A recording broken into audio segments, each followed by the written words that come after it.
Free Speech News, and it is February 24th, 2021. And I want to talk about what happened the other day with the huge decision, and election integrity was dealt another blow as we have the Supreme Court dismissing the last of the election cases. And two of those cases, which involved Pennsylvania, were dismissed, and they were short of taking on the case by one vote. And what I'm going to talk about is Justice Thomas. He wrote a pretty compelling dissent. I must say, it's pretty compelling. And in my opinion, you can hear his frustration in his voice. And in his words, he tells you just how important not making this decision, or how important this decision would have been and is, essentially. Now, the one thing that I don't understand, and the vote to dismiss that I don't understand the most, is that of Amy Coney Barrett. Remember, in her confirmation hearings, she discussed a lot about her being a constitutionalist and a textualist, to look at the Constitution the way it is and the way it was written. But then we have a case that cuts deep and cuts to the core of the Constitution and the federal Constitution, but yet she votes to dismiss. And this is a case where the Constitution, it clearly states that legislators change election law, not the PA Supreme Court or anyone else. And she totally fails at her very own belief of being a constitutionalist. And that's the one that gets me the most. But we can go into that later. Now, Justice Thomas, everyone needs to read this, and I will be spreading this far and wide because this is very important, and what he says is very important. And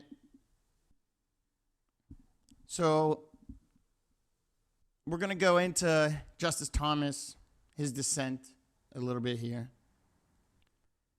And first, for all the people out there that said, nothing was done before the election, you didn't try to do anything before the election, you waited till after, until you lost, to try to do something. This is for them.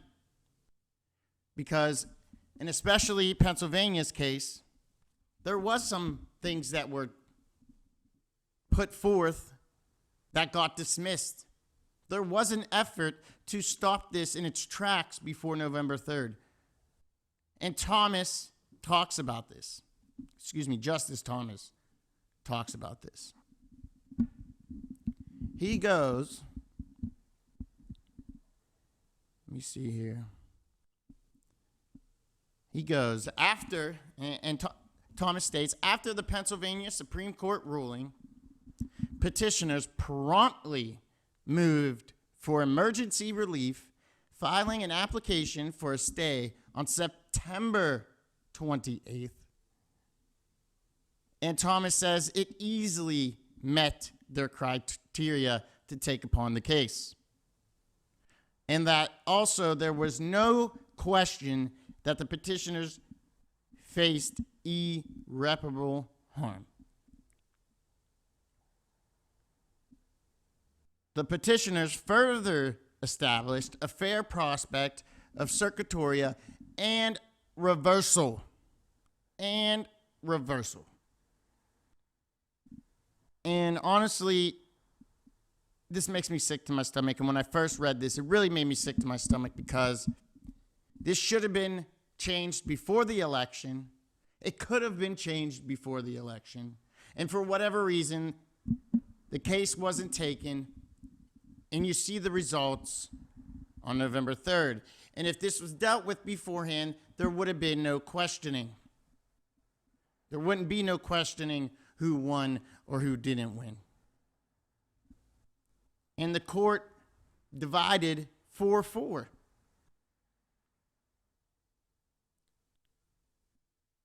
And what I'm going to talk about, it might be boring, but guys, this is very important. We must change what happened on November 3rd, 2020, or there will be no future for elections. If they did it once, they'll do it again, and they will get away with it. Now, Justice Thomas, he goes on to talk about petitioners presented a strong argument that the state Supreme Court violated, let me say that again, the Pennsylvania Supreme Court violated the Constitution by overriding the clear intent of the legislator. Despite the strong showing, the court divided 4-4 and thus failed to act. Again, makes me sick to my stomach. This should have been dealt with, but yet it didn't happen. And here we are today questioning the election because we know it was stolen from Donald Trump, and we know it was stolen from we, the people. But everything happens for a reason. And Joe Biden in office, it just shows the left and it shows their agenda. It shows their agenda, and we see their policies, and we see what they are trying to do to this country. And we cannot sit back and let this happen. We cannot sit back and let them win. And I'm going to go on with this dissent. And bear with me as I go through this. Bear with me. Justice Thomas also says, elections are of the most fundamental significance under our constitutional structure.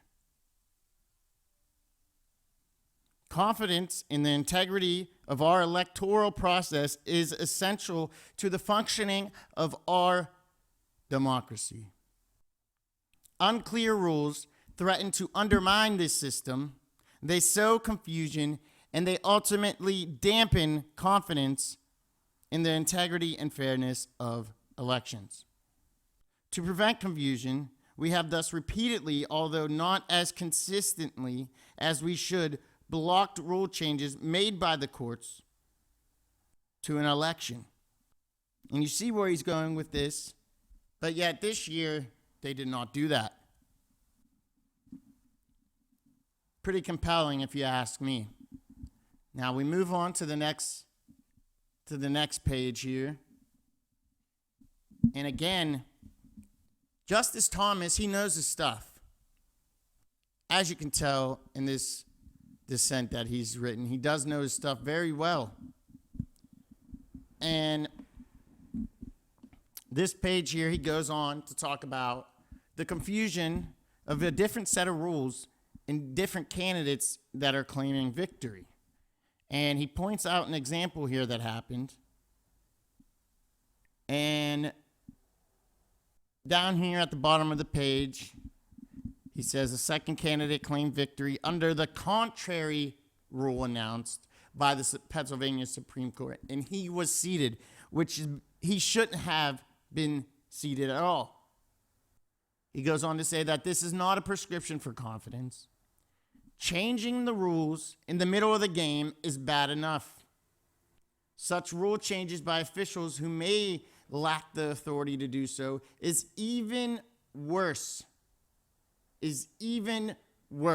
When those changes alter election results, they can severely damage the electoral system on which our self-governance so heavily depends. If state officials have the authority they have claimed, we need to make it clear.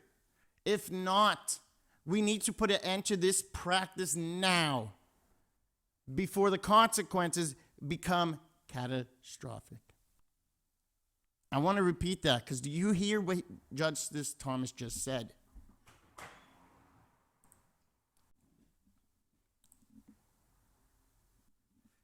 I want to repeat that. He said, we need to make it clear.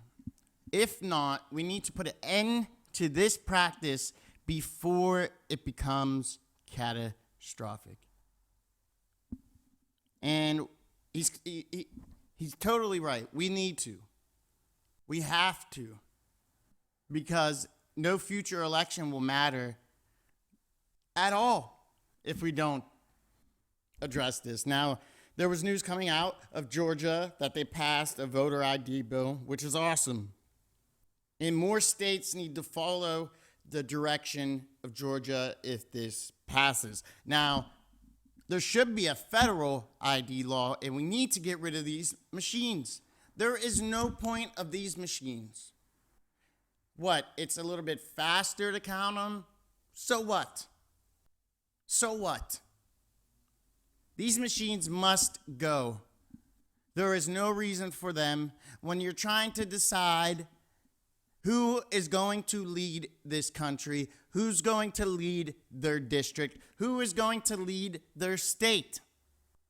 Machines are not necessary for that. We know these machines count by decimal points, which is ridiculous. It needs to be a whole number, obviously. And I hope these machines get revealed. And we know Mike Lindell is doing a pretty good job at that, and he is trying hard to do it. Now, Justice Thomas in this page, he is, you can pause it and read it if you want. It is important, but he's talking about, because I don't want to make this an hour-long thing, but he talks about how difficult it is to address the problem after the election just because of them being ill-equipped to look into everything. It is just too difficult for them to take on a case like that with a little bit of time. And it involves discovery, testimony, appeals, and the timeline, which Thomas says is just virtually impossible after the election. And this page as well, I highlighted almost the whole page because it needs to be read. It is very important. And it just goes on, and he talks about the differences in mail voting and absentee voting and how the experts say that they are open for fraud. And he talks about how Pennsylvania has been known for fraud before in elections. And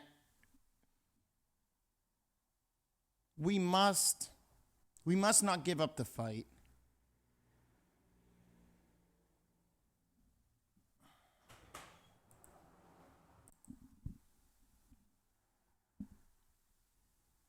And Justice Thomas, he talks about how it just can't be done after an election, that it needs to be done before an election.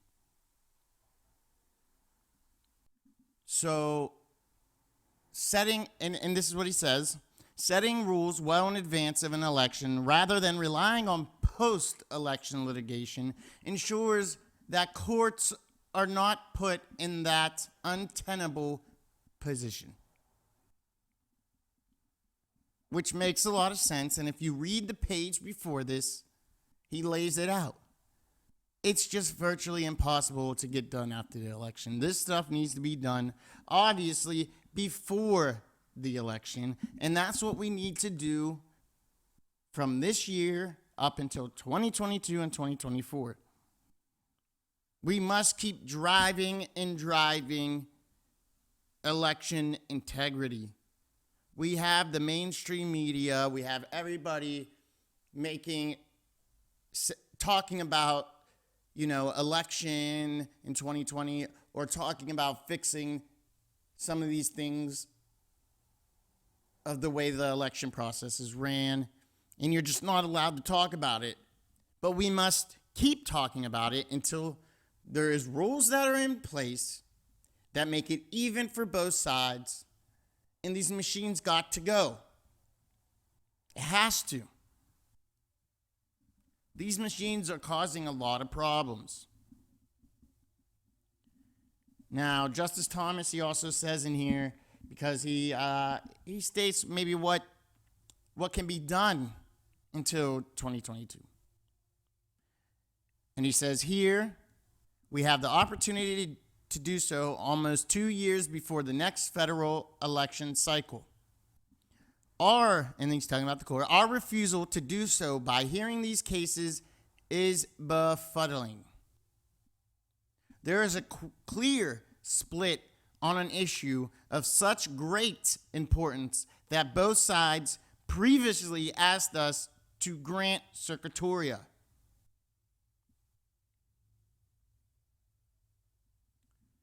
And he says, and there is no dispute that the claim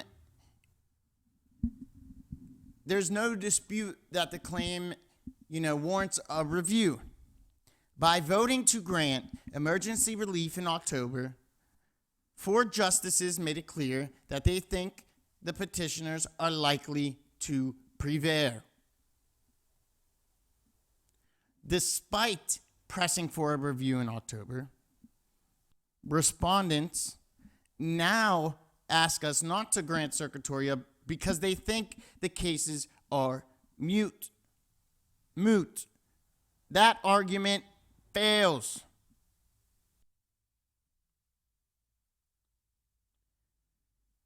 And if we move on a little bit lower, Justice Thomas says, there is a reasonable expectation that the same complaining party will be subject to the same action again. Here, the Pennsylvania Supreme Court issued its decision about 6 weeks before the election, leaving little time for review in this court. And there is a reasonable expectation that these petitioners, the state Republican Party, and legislators will again confront non-legislative officials altering election rules.